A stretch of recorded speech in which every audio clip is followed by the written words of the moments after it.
नमस्कार साथियों, आप देख रहे हैं बिहार समाचार। सीएम सम्राट का बड़ा ऐलान, पेपर लीक पर नया कानून बनेगा। पटना में प्रदर्शन, तोड़फोड़ के मामले में 500 लोग गिरफ्तार। आज से बिहार जमीन पर नया कानून बना, किसानों के खातों में आएंगे रुपए। 20 जिलों में भारी बारिश का अलर्ट। आज की पहली खबर, विधानसभा में लाठीचार्ज पर भिड़े विधायक, मार्शल को बचाव करना पड़ा। बिहार विधानसभा में गुरुवार को सदन के बाहर और अंदर नारेबाजी हुई। सदन की कार्यवाही शुरू होते ही विपक्षी विधायकों ने छात्रों पर लाठीचार्ज को लेकर नारेबाजी की। इस बीच बीजेपी विधायक श्याम बाबू यादव खड़े हुए और कहा कि डाक बंगला चौराहे पर जो कल प्रदर्शन हुआ वो छात्र नहीं थे, गुंडे थे। मेरे ऊपर हमला किया गया, मेरे गार्ड्स पर हमला हुआ। कल मेरी त्या हो जाती, वो सब राजनीति पार्टी के गुंडे थे। पटना में हुए प्रदर्शन पर पुलिस का एक्शन, 500 अज्ञात पर एफआईआर। पटना में नीट पेपर लीक के विरोध में हुए प्रदर्शन के बाद पुलिस ने कार्रवाई शुरू कर दी है। प्रदर्शन के दौरान हुई हिंसा और तोड़फोड़ के मामले में 500 अज्ञात लोगों के खिलाफ केस दर्ज किया गया है। वहीं अब तक 40 लोगों को हिरासत में लिया जा चुका है। पुलिस अब इस बात की भी जांच कर रही है कि हिंसा और तोड़फोड़ के पीछे किसकी भूमिका थी। इसके साथ ही कुछ यूट्यूबर्स और सोशल मीडिया कंटेंट क्रिएटर्स की गतिविधियों की भी जांच की जा रही है। पुलिस को शक है कि कुछ लोगों ने अफवाह फैलाने या भीड़ को उकसाने का काम किया हो। पटना बेगूसराय में गुरुवार दोपहर बारिश हुई। मौसम विभाग ने आज उत्तर बिहार के 9 जिलों में बारिश की संभावना है। मौसम विभाग ने कई जिलों में बारिश का अलर्ट जारी किया है। वहीं बुधवार को पटना, पूर्णिया, बेगूसराय, खगड़िया, मधेपुरा, सहरसा, सुपौल और जहानाबाद में तेज बारिश हुई। कुछ जिलों में आसमान में बादल छाए रहे। वहीं भोजपुर में ठनका गिरने से 2 लोगों की मौत हो गई। वहीं समस्तीपुर में एक व्यक्ति की मौत ठनका गिरने से हो गई। पटना में डेंगू अलर्ट, 18 इलाके हॉटस्पॉट घोषित। पटना में डेंगू के बढ़ते मामलों के मद्देनजर स्वास्थ्य विभाग ने व्यापक तैयारियां शुरू कर दी हैं। इस बार डेंगू से बचाव के लिए पहली बार पटना मेडिकल कॉलेज अस्पताल में जापान से आई वैक्सीन उपलब्ध होगी। 4 से 60 वर्ष आयु वर्ग के लोगों को 2 डोज में यह वैक्सीन दी जाएगी। कटिहार में प्रदर्शनकारियों पर लाठीचार्ज, ईंट पत्थर चले। नीट पेपर लीक और शिक्षा मंत्री के इस्तीफे की मांग को लेकर बिहार में गुरुवार को भी छात्रों को प्रदर्शन जारी है। कटिहार में डीएम ऑफिस के बाहर प्रदर्शन कर रहे छात्रों पर लाठीचार्ज हुआ है। छात्र अंदर जाने की कोशिश कर रहे थे। पुलिस ने रोकने की कोशिश की तो ईंट पत्थर चलाए गए। बिहटा में national skill training institute campus का भूमि पूजन। पटना के बिहटा प्रखंड स्थित सिकंदरपुर औद्योगिक क्षेत्र में बनने वाले national skill training institute for women के नए कैंपस भवन का भूमि पूजन गुरुवार को किया गया। कार्यक्रम में केंद्रीय कौशल विकास एवं उद्यमिता राज्य मंत्री जयंत चौधरी और बिहार के मुख्यमंत्री सम्राट चौधरी वीडियो कॉन्फ्रेंसिंग के जरिए शामिल हुए। पटना यूनिवर्सिटी के टीचर्स लोक भवन मार्च के लिए निकले। बिहार विधानसभा के मानसून सत्र में निजी विश्वविद्यालय संशोधन विधेयक 2026 पारित होने के बाद इसका विरोध किया जा रहा है। पटना यूनिवर्सिटी के टीचर्स बुधवार को पटना यूनिवर्सिटी से लोक भवन के लिए निकले, लेकिन पुलिस ने उन्हें कैंपस में रोक दिया। मधुबनी में सकरी के पूर्व मुखिया 10 साल की सजा। मधुबनी जिले के सकरी थाना क्षेत्र में वर्ष 2018 में हुए जानलेवा हमले के मामले में प्रधान जिला एवं सत्र न्यायाधीश पवन कुमार पांडेय की अदालत ने बुधवार को फैसला सुनाया। अदालत ने सकरी के पूर्व मुखिया अली अहमद उर्फ मुन्ना बॉस को दोषी करार देते हुए 10 वर्ष के सश्रम कारावास की सजा सुनाई। साथ ही 10,000 रुपए का अर्थदंड भी लगाया। जुर्माना नहीं देने पर 6 माह का अतिरिक्त कारावास भुगतना होगा। स्वास्थ्य विभाग इबोला वायरस के संभावित संक्रमण को लेकर पूरी तरह अलर्ट मोड में है। विदेश से लौटे 3 और लोगों को 21 दिनों की निगरानी फॉलोअप सूची में शामिल किया गया है। इसके साथ ही जिले में स्वास्थ्य विभाग की निगरानी में रहने वाले लोगों की संख्या बढ़कर 12 हो गई है। विभाग की टीमें सभी लोगों के स्वास्थ्य की प्रतिदिन निगरानी कर रही हैं। आरपीएफ ने जमालपुर स्टेशन पर चलाया जागरूकता अभियान। मुंगेर के जमालपुर रेलवे सुरक्षा बल ने बुधवार को जमालपुर रेलवे स्टेशन परिसर में यात्रियों की सुरक्षा और जागरूकता के लिए एक विशेष अभियान चलाया। इस अभियान का उद्देश्य यात्रियों को सुरक्षित यात्रा सुनिश्चित करने और किसी भी संदिग्ध गतिविधि के प्रति सचेत करना था। नालंदा में बेरोजगार युवाओं के लिए सुनहरा मौका। युवा रोजगार एवं कौशल विकास विभाग और जिला नियोजनालय बिहार शरीफ नालंदा के संयुक्त देखरेख में इच्छुक बेरोजगार युवाओं के लिए एक दिवसीय रोजगार मेले का आयोजन किया जा रहा है। ये रोजगार मेला आने वाले 25 जुलाई को आयोजित किया जाएगा, जिसका समय सुबह 10 बजे से शाम 4 बजे तक निर्धारित किया गया है। सीबीआई की clean chit, NEET 2024 paper leak में संजीव मुखिया शामिल नहीं। पेपर लीक को लेकर देश के अंदर छात्रों का आंदोलन चल रहा है। दिल्ली से लेकर पटना और देश के दूसरे हिस्सों में हंगामा मचा हुआ है। छात्र प्रदर्शन कर रहे हैं और पुलिस लाठियां बरसा रही है। बढ़ते बवाल के बीच गुरुवार को सीबीआई ने 2024 में हुए नीट यूजी पेपर लीक को लेकर अपनी सफाई दी है, क्योंकि बिहार के लोग परीक्षा माफिया संजीव मुखिया को नीट यूजी 2024 पेपर लीक का मास्टरमाइंड समझ रहे हैं। भाजपा नेता के घर से चोरी स्कॉर्पियो बिहार में मिली। गोरखपुर के भाजपा नेता के भाई की स्कॉर्पियो से शराब तस्करी की जा रही थी। शाहपुर क्षेत्र से 11 जुलाई को गाड़ी चोरी हुई थी। इस मामले में बुधवार को पुलिस ने 3 आरोपियों को गिरफ्तार कर लिया। उनकी निशानदेही पर बिहार के गोपालगंज जिले से चोरी की गई स्कॉर्पियो और घटना में इस्तेमाल हुई कार बरामद कर लिया। आरोपियों से पूछताछ में तस्करी करने की बात सामने आई। पुनौरा धाम में लगेगी मां सीता की भव्य मूर्ति, स्थान चयन को लेकर दूर हुआ संशय। युद्ध स्तर पर चल रहा है कामकाज। विश्व प्रसिद्ध पौराणिक स्थल पुनौरा धाम के समग्र विकास और मंदिर निर्माण परियोजना को लेकर एक और बड़ा संशय समाप्त हो गया है। पुनौरा धाम परिसर के कायाकल्प के साथ ही अब यहां माता सीता की भव्य प्रतिमा की स्थापना की जाएगी।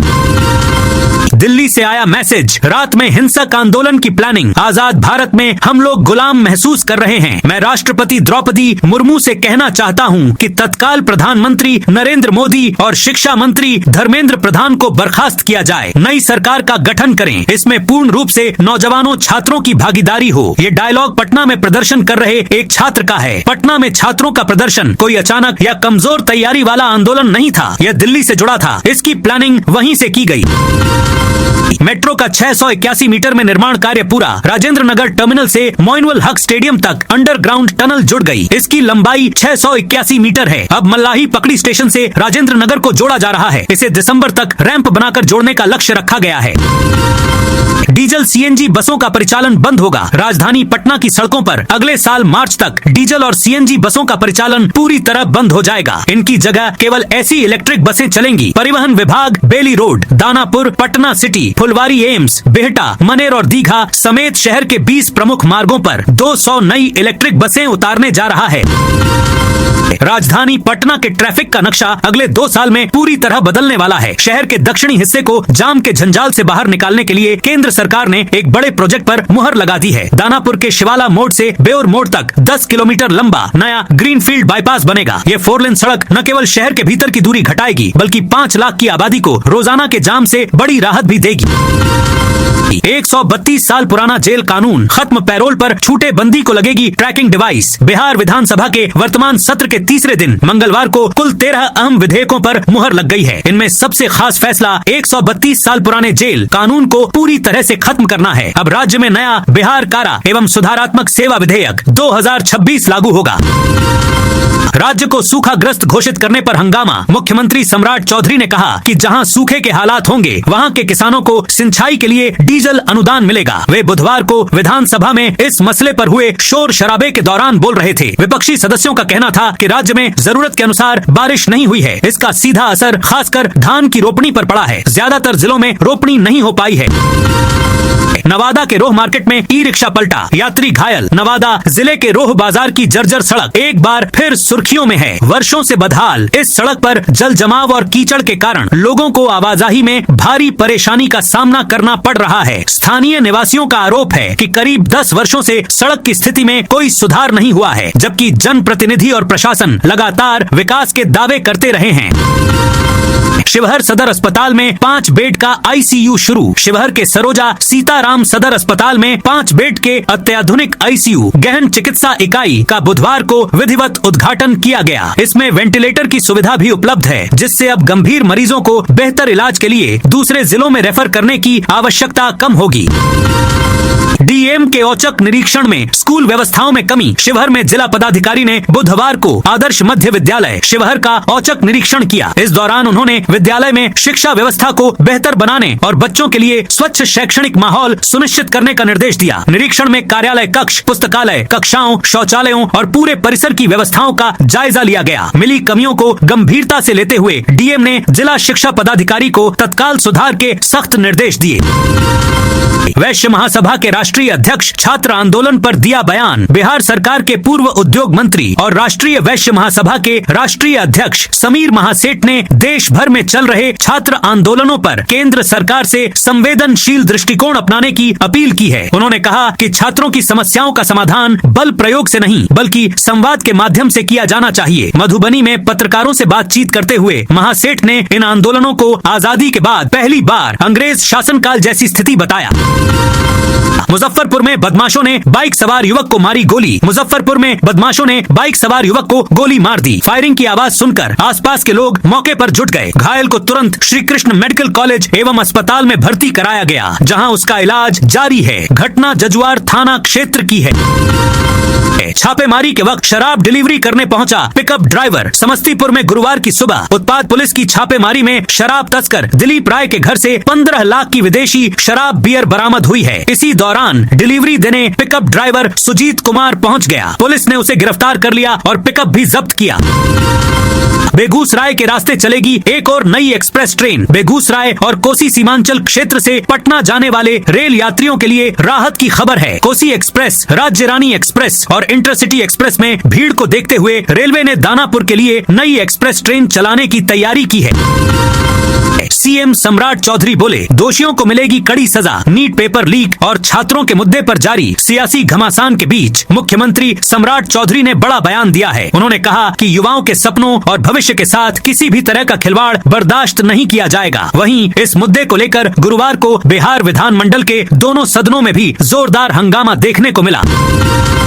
किशनगंज में नकली सीमेंट कारोबार का खुलासा। किशनगंज के समदा गांव में पुलिस ने नकली सीमेंट के बड़े कारोबार का भंडाफोड़ किया है। गुप्त सूचना के आधार पर की गई छापेमारी में 13 टन से अधिक सीमेंट, एक ट्रैक्टर और सीमेंट भरने के उपकरण जब्त किए गए। पुलिस को आशंका है कि असली कंपनियों के खाली बोरों में निम्न गुणवत्ता का सीमेंट भरकर बेचा जा रहा था। हालांकि इसकी पुष्टि जांच रिपोर्ट आने के बाद ही होगी।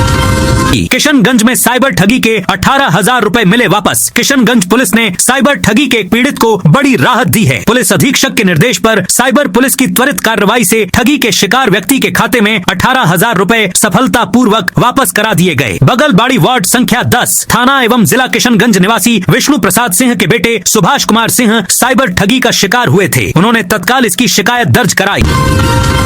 जम्मू कश्मीर में मुंगेर का बीएसएफ जवान शहीद। जम्मू कश्मीर में आतंकवादियों के खिलाफ चलाए जा रहे अभियान के दौरान मुंगेर के एक बीएसएफ जवान चंदन सिंह शहीद हो गए। हवेली खड़गपुर प्रखंड के जवायद गांव निवासी चंदन सिंह बुधवार देर शाम आतंकियों से मुठभेड़ में गंभीर रूप से घायल हुए थे। इलाज के दौरान उनका निधन हो गया। हुलासगंज से फतुहा तक 4 लेन सड़क निर्माण को हरी झंडी। जहानाबाद के हुलासगंज से पटना के फतुहा तक यात्रा करने वाले लाखों लोगों के लिए राहत भरी खबर है। इस मार्ग पर लगने वाले भीषण जाम और लगातार हो रही सड़क दुर्घटनाओं को देखते हुए इसे 4 लेन में तब्दील करने की विभागीय प्रक्रिया को स्वीकृति मिल गई है। दरभंगा के दोनों विश्वविद्यालयों में 27 से 28 जुलाई को विशेष शिविर। दरभंगा के दोनों विश्वविद्यालयों ललित नारायण मिथिला विश्वविद्यालय और कामेश्वर सिंह दरभंगा संस्कृत विश्वविद्यालय में 27 से 28 जुलाई को विशेष शिविर आयोजित किए जाएंगे। इस दौरान कार्यरत एवं सेवानिवृत्त शिक्षकों और कर्मियों के लंबित वेतन, पेंशन तथा सेवांत लाभ के मामलों के निष्पादन किया जाएगा। राजद नेता ने पीएम और गृह मंत्री से मांगा इस्तीफा। शिवहर में राजद नेता नवनीत कुमार झा ने नीट पेपर लीक के विरोध में संसद मार्च कर रहे छात्रों पर पुलिस कार्रवाई की निंदा की है। उन्होंने इस मामले में प्रधानमंत्री नरेंद्र मोदी और केंद्रीय गृह मंत्री अमित शाह से इस्तीफे की मांग की है। झा शिवहर विधानसभा के पूर्व प्रत्याशी हैं। सहरसा दानापुर के बीच नई नाइट एक्सप्रेस जल्द दौड़ेगी। कोसी क्षेत्र और राजधानी पटना के यात्रियों को एक नई सुविधा मिलने वाली है। पूर्व मध्य रेलवे हाजीपुर ने दानापुर और सहरसा के बीच एक नई एक्सप्रेस ट्रेन चलाने का प्रस्ताव तैयार किया है। यह कदम यात्रियों और जनप्रतिनिधियों की लंबे समय से चली आ रही मांग को ध्यान में रखते हुए उठाया गया है। मुजफ्फरपुर पॉलिटेक्निक कॉलेज में छात्रों के 2 गुटों में झड़प। मुजफ्फरपुर शहर के नया टोला स्थित राजकीय पॉलिटेक्निक कॉलेज परिसर बुधवार को रण क्षेत्र में तब्दील हो गया। छात्रों के 2 गुटों के बीच विवाद हिंसक झड़प में बदल गया। दोनों पक्षों के बीच जमकर मारपीट और पत्थरबाजी हुई, जिससे कॉलेज परिसर में अफरा तफरी मच गई। कई छात्रों को चोटें आई हैं। सूचना मिलते ही काजी मोहम्मदपुर थाना पुलिस मौके पर पहुंची। काफी मशक्कत के बाद स्थिति को नियंत्रित किया। दरभंगा के मंदिर में चोरी के 2 आरोपी अरेस्ट। दरभंगा के बिरौल थाना पुलिस ने मंदिरों में लगातार हो रही चोरी की घटना का खुलासा किया है। पुलिस ने समस्तीपुर के विभूतिपुर थाना क्षेत्र से चोरी का सामान खरीदने वाले 2 आरोपियों को गिरफ्तार कर बड़ी मात्रा में मंदिरों से चोरी किए गए सामान बरामद किए हैं। कटिहार स्टेशन पर आरपीएफ ने चलाया अभियान। कटिहार रेलवे स्टेशन पर यात्रियों की सुरक्षा और अपराध नियंत्रण के लिए रेलवे सुरक्षा बल ने सघन अभियान चलाया। इस दौरान आरपीएफ ने एक मोबाइल चोर को गिरफ्तार किया। 47 रेल अधिनियम उल्लंघनकर्ताओं से 55,000 रुपए का जुर्माना वसूला और ऑपरेशन नन्हे फरिश्ते के तहत एक नाबालिग बच्ची को बचाया। मोतिहारी में बुलेट फैक्ट्री का भंडाफोड़। पूर्वी चंपारण पुलिस ने चकिया थाना क्षेत्र के ओझा टोला में एक अवैध बुलेट फैक्ट्री का भंडाफोड़ किया है। इस सराहनीय कार्रवाई के लिए महसी थाना अध्यक्ष शानू गौरव और डीआईयू टीम को 50,000 रुपये के नगद पुरस्कार से सम्मानित किया गया है। पेपर लीक मामले पर पप्पू यादव का मोदी सरकार पर तीखा हमला। सांसद पप्पू यादव ने संसद परिसर में छात्रों के आंदोलन के समर्थन में विपक्षी दलों के प्रदर्शन में भाग लिया। उन्होंने केंद्रीय शिक्षा मंत्री धर्मेंद्र प्रधान के इस्तीफे की मांग की और कहा कि यदि वे इस्तीफा नहीं देते तो प्रधानमंत्री को इस्तीफा देना चाहिए। बांका में प्रशासन का एक्शन। 17.92 एकड़ सरकारी जमीन की 3 जमाबंदियां रद्द। बांका के चांदन अंचल में 17.92 एकड़ सरकारी जमीन से जुड़ी 3 जमाबंदियों को एडीएम कोर्ट ने रद्द कर दिया है। यह फैसला पुराने राजस्व अभिलेखों में विसंगतियों और संदेहास्पद दस्तावेजों की विस्तृत जांच के बाद लिया गया। बिहार में 550 से अधिक उच्च विद्यालयों में खुलेंगी मिट्टी जांच प्रयोगशालाएं। राज्य के 550 से अधिक उच्च विद्यालयों में मिट्टी जांच प्रयोगशालाओं की स्थापना होगी। विधानसभा में कृषि मंत्री विजय कुमार सिन्हा ने इसकी घोषणा की। वे बिहार में कैंसर, किडनी व लिवर के बढ़ते मामलों के प्रति ध्यानाकर्षण प्रस्ताव पर सरकार की ओर से उत्तर दे रहे थे। उन्होंने कहा कि ग्रामीण क्षेत्र के उन विद्यालयों में अधिसंख्य बच्चे किसानों के हैं, अतएव वे उन प्रयोगशालाओं में सहजता से अपने खेत की मिट्टी की जांच कराएंगे। पटना जंक्शन टिकट काउंटर पर हाई वोल्टेज ड्रामा। आपस में भिड़ी 2 महिला क्लर्क। पटना जंक्शन के जनरल टिकट हॉल में बुधवार को टिकट जारी करने के दौरान 2 महिला बुकिंग क्लर्कों के बीच विवाद इतना बढ़ गया कि दोनों आपस में मारपीट पर उतर आईं। घटना दोपहर करीब 1 बजे की बताई जा रही है। घटना के दौरान टिकट काउंटर पर मौजूद यात्रियों और रेल कर्मचारियों के बीच कुछ देर के लिए अफरा तफरी का माहौल बन गया। बिहार में मिलावटखोरों पर लगेगी लगाम। 17 नए खाद्य सुरक्षा अधिकारी तैनात। 17 आयुष चिकित्सकों एवं स्वास्थ्य कर्मियों को प्रशिक्षण के बाद विभिन्न जिलों में खाद्य सुरक्षा अधिकारी के रूप में प्रतिनियुक्त किया गया है। इनकी प्रतिनियुक्ति के बाद उन जिलों में भी खाद्य पदार्थों में मिलावट पर नियंत्रण की संभावना बढ़ गई है, जहां अभी तक खाद्य सुरक्षा अधिकारी नहीं थे। जमीन की रजिस्ट्री से पहले जान लें ये नया कानून। बिहार में जमीन की खरीद बिक्री में गड़बड़ी करने वालों पर अब सख्त कार्रवाई होगी। विधानसभा से भारतीय स्टैंप बिहार संशोधन विधेयक पारित होने के बाद संपत्ति का वास्तविक मूल्य छिपाकर कम स्टैंप शुल्क पर रजिस्ट्री कराने वालों पर 100% तक जुर्माना लगाया जाएगा। इसके साथ ही उद्योग और शहरी विकास को गति देने के लिए Bihar ease of doing business विधेयक 2026 और बिहार नगर विकास विधेयक 2026 भी विधानसभा से पारित हो गए। तो दोस्तों, ये थी आज बिहार की दिन भर की ताजा और बड़ी खबरें। अब कल मिलते हैं नई खबरों के साथ।